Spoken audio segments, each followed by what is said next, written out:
So, beginning to record next session. This is the midlife era for Larry Davis, who was born February 26, 1949.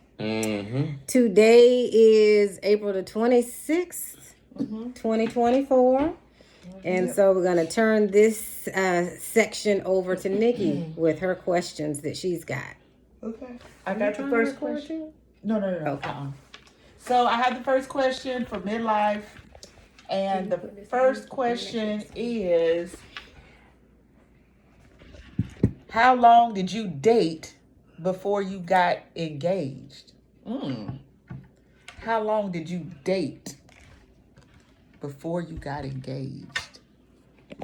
That was easy. Can you turn this and make sure this is right, It Nikki? is. It's on. Okay. That was easy. 6 months. Whoa. That's it. 6 months. That's it. Why? Why only 6 months? I don't know. I saw something in your mother that was interesting. And she was just different from other girls I had dated before and stuff, you know. Well, who had you dated before? It was other people. I can't remember the names or whatever, too, you know, acquaintances, what have you. But there was other people.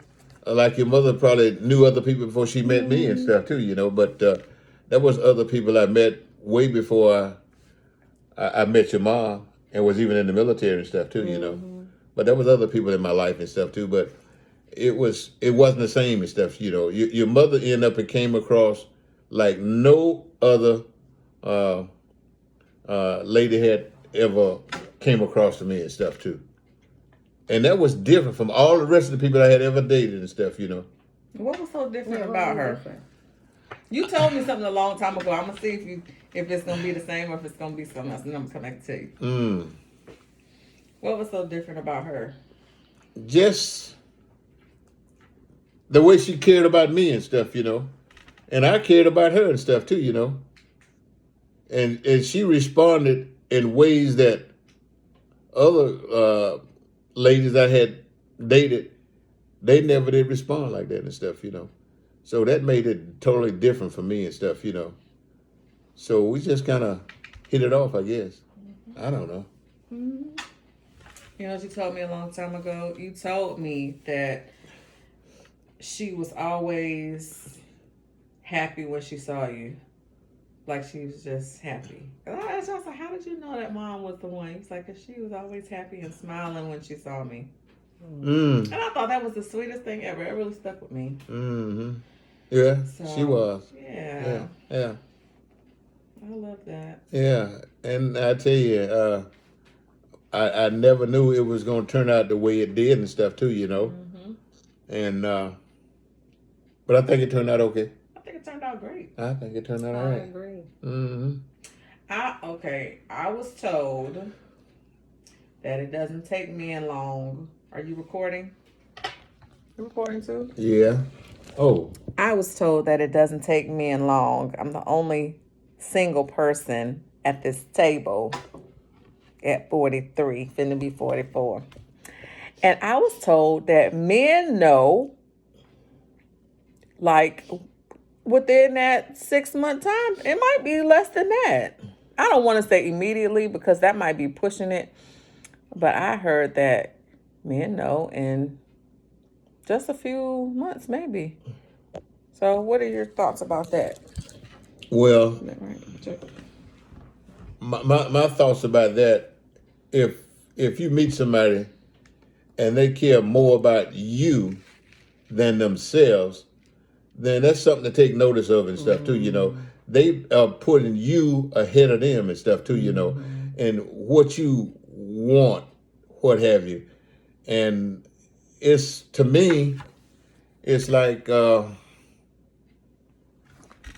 it's kind of hard to describe, what have you, you know. You'll do anything in your power for the other person or whatever too, you know. And you just don't look at other people like that and stuff, you know. You see people and stuff too, you know, but guess what? My true love is over here and stuff too, you know. And we don't always show that as men sometimes too and stuff, you know. but that hard to get thing and all of this kind of stuff, I'm gonna search this and search that, and it's like going shopping. You go to 10 stores, and before the day is over, you're right back to the very first store. You don't know what you have until you miss what you don't have anymore and stuff, And it's just, you care a lot for the person, and they care about you. And the thing about it, I always looked, and I talked to the wife as well and stuff, It's easy to obtain your goals when you're working together, when you have something in common, okay? And yeah, one person might do one thing, another person might do something totally different, but as long as you're doing it together and you can come to a equilibrium about going about doing stuff, it makes it is much easier and stuff too, and you're not gonna be in harmony all the time, but people have disagreements and stuff too. But the thing about it, you don't want to dwell on it forever. I don't know if I'm getting off the subject or not. No, that's on the think subject. that's I'm getting perfect. this good free relationship advice. Yeah. So go back to this part about you supposed to care about the other person, what they want more. Is that what you said? So does that go both ways? Yeah, it does. It does. That because you put in the other person ahead of you. But if you can see the vision and what you want out of life, it makes a big difference in things or whatever too. Well, I want this. Well, I want the same thing. I want this. You want that. Well, let's work together, pool our resources, and then we can do it. It's easy to reach your goals if you move it in the same direction. But if one's going this way, another going that way, it ain't gonna happen. Okay, I got one more That question. is so true, Daddy. In 2024, these men are different. And they want to go 50-50. So and then that's gonna be my last question, okay? I'm just 'Cause gonna, you I'm gonna hand you my card. No, don't do that. Don't do that. You take these cards back. But men these days, Daddy, they want to go 50-50 on these bills. They don't protect and provide like okay, let's be clear. Maybe y'all men do. Y'all men probably do.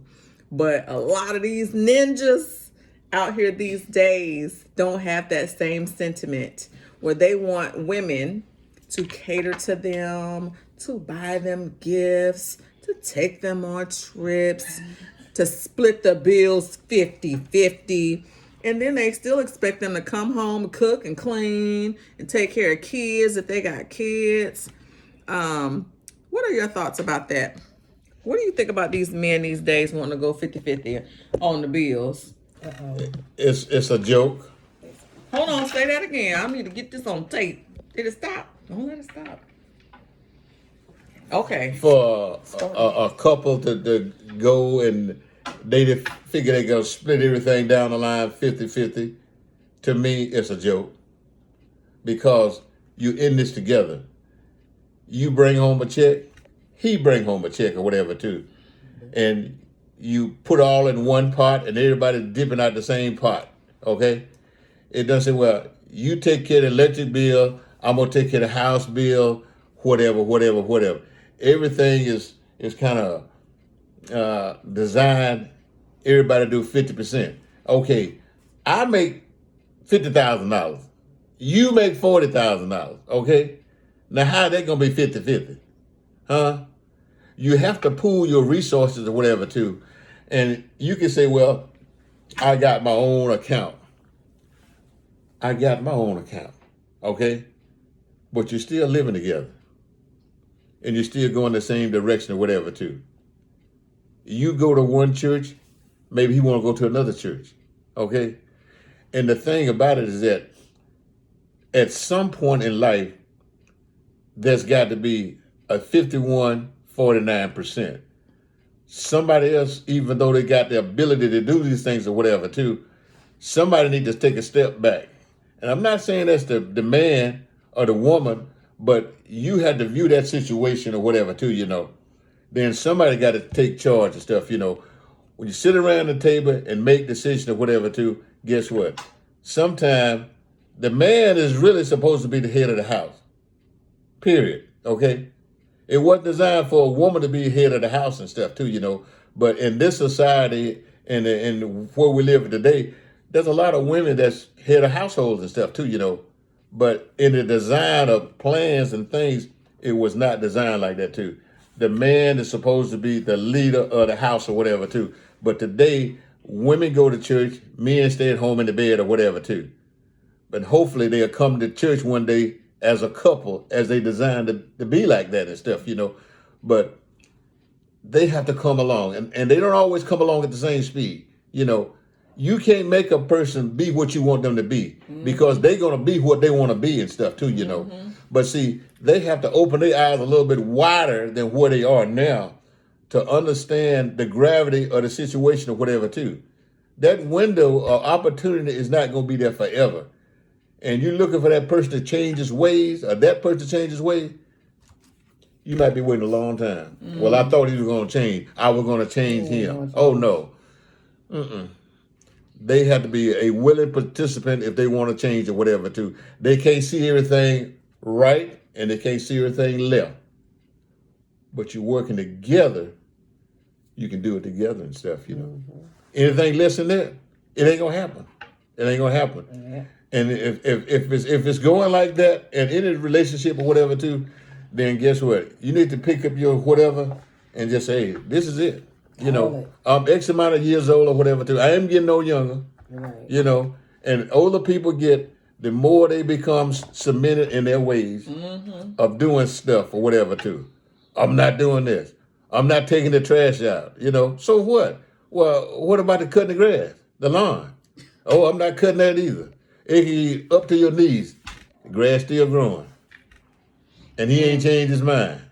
A woman shouldn't be out there doing that stuff, And guess what? If a woman needs her car washed, wash it. Take it to the car wash or wash it in the front yard, okay? That's it. Ain't no doubt about that. Ain't no doubt about that. And if she needs gas in her car, and between paydays, I'm out of money, put some gas in the car. I don't care how much it costs.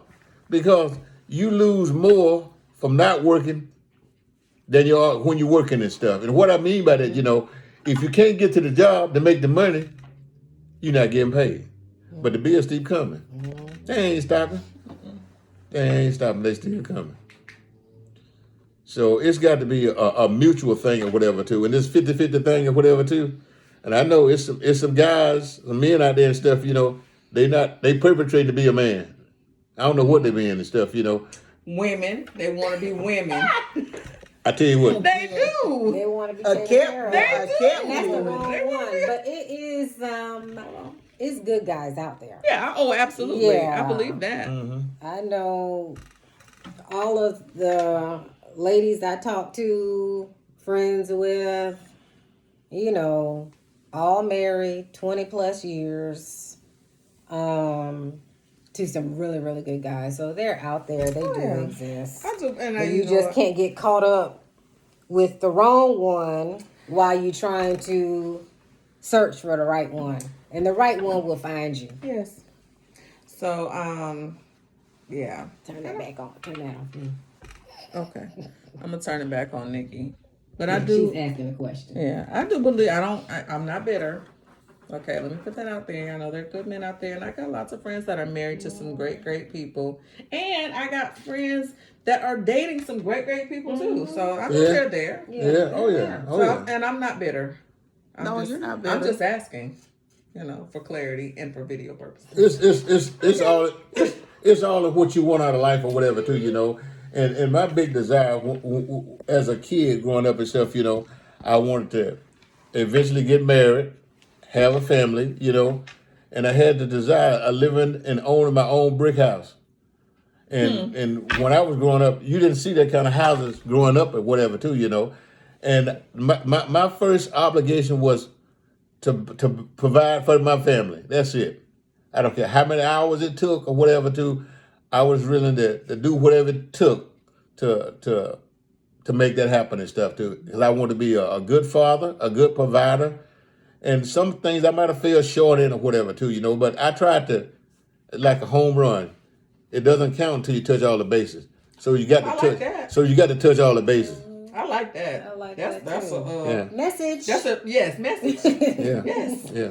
You got to touch all the bases and stuff too, you know. And I worked on some jobs. I worked on some jobs. I'm about to write it down. I went to work in the morning, and I worked at 4 o'clock or whatever, or 4:30 or whatever. At 5 o'clock, 5:30, I had a second job, and I worked sometime at 2, 3 o'clock in the morning, and then I had to be at work at 7 o'clock the next morning. This was while you were married and had kids? Oh yeah, Wow. oh yeah, oh yeah. When we lived in Florida, Wow. I did that, you know, because we needed the money, and I was doing whatever I could to support the family. Yeah. You know, yeah. Well, thank you for being a wonderful provider for our family, Dad. Yeah. Thank you, Daddy. Appreciate you. Thank you. I know Tamara asked me one time before, said, Dad, Why you work so why hard? you work so hard? I said, I don't work so hard for me. I said, I work hard for you guys, because if you guys fall in a crack somewhere and you need to get out of it, you know, I want to be there to be that backstop to help you get out of that crack or whatever that you're in and stuff too, you know. So, you know, financial is part of this society. You need money in order to survive and stuff too, you know. But you don't need all of the money. You just want to break a little piece off and be able to sustain yourself in life and stuff as you're going. I mean, trying to make all the money, it's like trying to catch air. You can't catch it, you know. No, you don't have it. Right. It's gone already. It's gone already. So be happy where you are, and if you can move yourself up to better yourself, yeah, do that too and stuff, you know. But don't you know, hurt yourself trying to chasing that dream and stuff too, you know. I figured out a long time ago that I wasn't going to be a millionaire or nothing like that too, you know. But I just want to have a decent life and stuff, you know. That's it, a decent life. And I tell my brother sometime too, I said, listen, I don't care how much money that they make, you cannot spend all the money, because they can make it faster than you can spend it. It just ain't gonna do it. The only thing about it, it's like time. You have to manage your time, okay? You got X amount of hours in a day. You're not gonna get 25 hours. You got to cut back on something and focus on something else, you know, to make that happen and stuff too, you know. You go to the gym. Okay, well, I can't spend an hour every day, but maybe I spend 30 minutes. 30 minutes, you got to do something else. But at least I gave a little bit of time to what I want to do and stuff, you know. Yeah, it's like reading, same thing too. I don't read every day, but I try to read as much as I can. And then when I fall behind, I try to catch up a little bit too and stuff, you know. Yeah. I love that. Yeah. Okay. Nikki, Sorry. you up? Well. Okay. Next question. Is that on you? It is. I got the next question. So, tell me about your wedding. What was it like? Well, We know it was outside. basically, your mother and I had talked, and we had came up with a certain date and a time and a place that we were going to get married and stuff, you know. And we had planned on getting married, Moody Air Force Base, at the chapel on base and stuff too, you know. And sometime within that time frame, I ended up got an assignment, so we had to change the date or whatever too, you know. And what happened was that by changing the date of the marriage or whatever too, you know, we couldn't get married on base, so we got married at your mother's house. Well, how can I say that? Yeah, No place. We got married at my mother's house or whatever too. So it turned out very nice. It was a little bit hot, but I didn't think it was hot at all. We had a number of people there and stuff too, so it was a nice ceremony and stuff too. Very nice ceremony. Yeah. Did you have a bachelor party? Well, I went out the night before. Oh, tell us about that. Oh, the night before. The I night don't want to hear before. that. The night before the marriage or whatever too, or the day before the marriage and stuff. A few of the guys got together. It wasn't like a bachelor party. We just went clubbing. Had a few drinks, Same hung out and stuff. And that was about it and stuff. And then I had this thing with my face and with the shaving and stuff, and the breaking out with all the bumps and stuff too. Uh-oh. And The day of your wedding? well, it was already coming about or whatever too. And it was hot. I was sweating. I was itching and all of that kind of stuff too. But that didn't stop us. We still got married or whatever too. So I didn't do anything extraordinary or whatever too. But I think I was feeling somewhat on the tip side. Were you on time for the wedding? Oh, absolutely. It was interesting too. It was a good wedding. The best man was Teddy Lazier. He lived in Hollywood, Florida, somewhere down there. And Carolyn, she was the wife's best friend and stuff too. So they were there and stuff too. We had pictures. I don't know what happened to them, but there was a few pictures that was made, and if I look real hard, I can probably find a couple, but I don't know if I've ever seen those pictures. I've seen like one Cutting the cake. cutting the cake. But I yeah, don't know if I've actually seen anything else besides that. yeah. Well, Carolyn, I remember she had on a yellow dress and stuff, I got married in my uniform, yeah. I think Mom said she rented her dress, right? Did she? I thought she told me she rented it. Yeah. That's smart. Yeah, it was smart. Yeah, yeah. People pay all their money for a dress they gonna wear one Mhm. time. Yeah. Okay. Okay. All right. So Let's check the let's see. Next question. What have you learned the most from your spouse? What have you learned the most? The most? What have you learned the most from your spouse? Well, I think somewhat patience. She said I get impatient about everything and stuff. I want everything to be done a certain way at a certain time, and I kind of learned that a little bit too and stuff. I think over the years it kind of settled in a little bit more with the patience or whatever too. But sometimes I don't have time for patience or whatever too. But I learned to live. You don't have time for patience.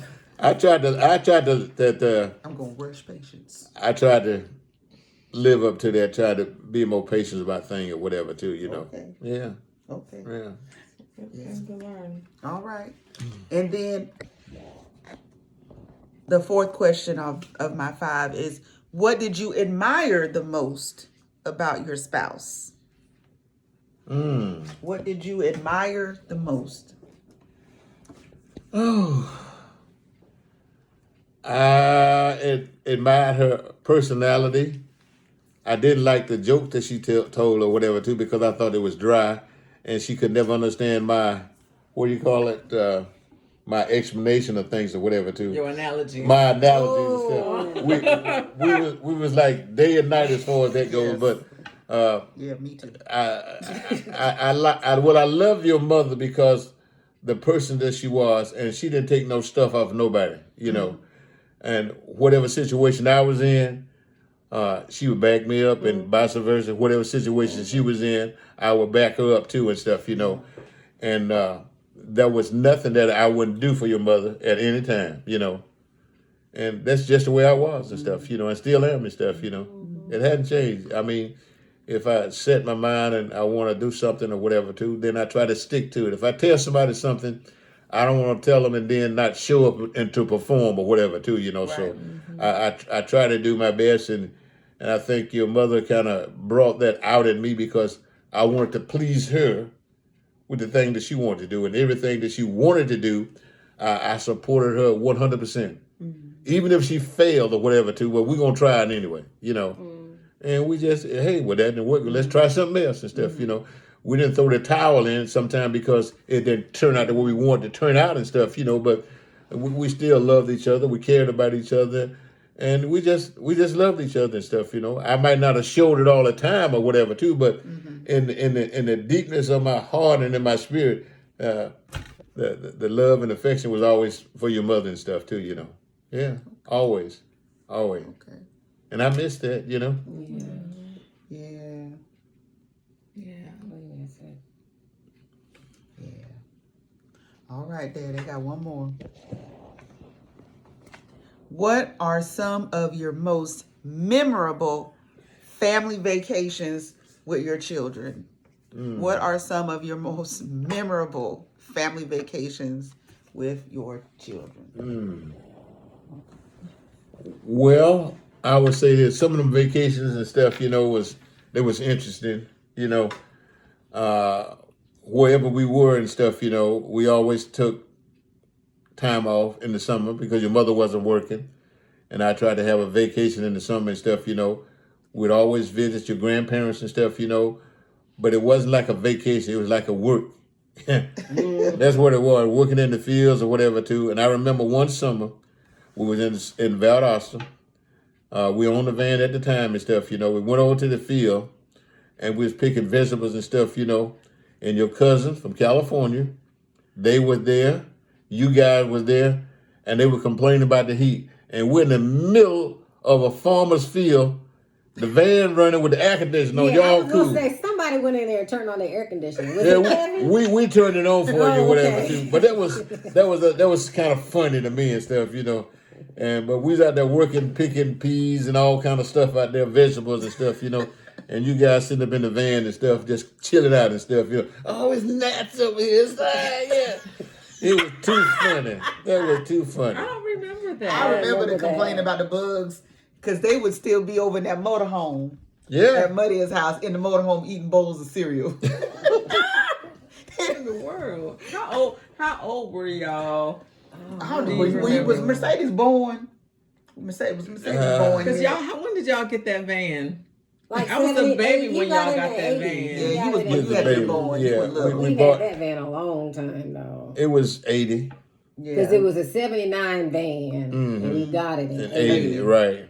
Mm-hmm. Yeah. So, do y'all remember how old you were around this time? Because I don't remember that. That might have been that trip where we were all sitting at Grandma Mary at Muddy's house. Remember, I think you And were a little baby. And we were posing in that picture. Yeah. Yes, and yeah. we were was all sitting together. on Muddy's lap. And was in that Venice picture. and them there too? Yeah, they were there too. Venice and You remember Yvette that picture? and Charmaine. Yeah, you was a baby, Mercedes. Yeah, you was a baby. You don't I remember posted that picture in our family, in our Davis, in our Okay. Copeland cousins group chat. Okay, I'm gonna have to go and look at Yeah, that. Yeah, I think you was it a might have baby. been that trip right You was a there. baby, You but were yeah, a they used to baby. complain about the gnats. How they do it, Daddy? Do it again.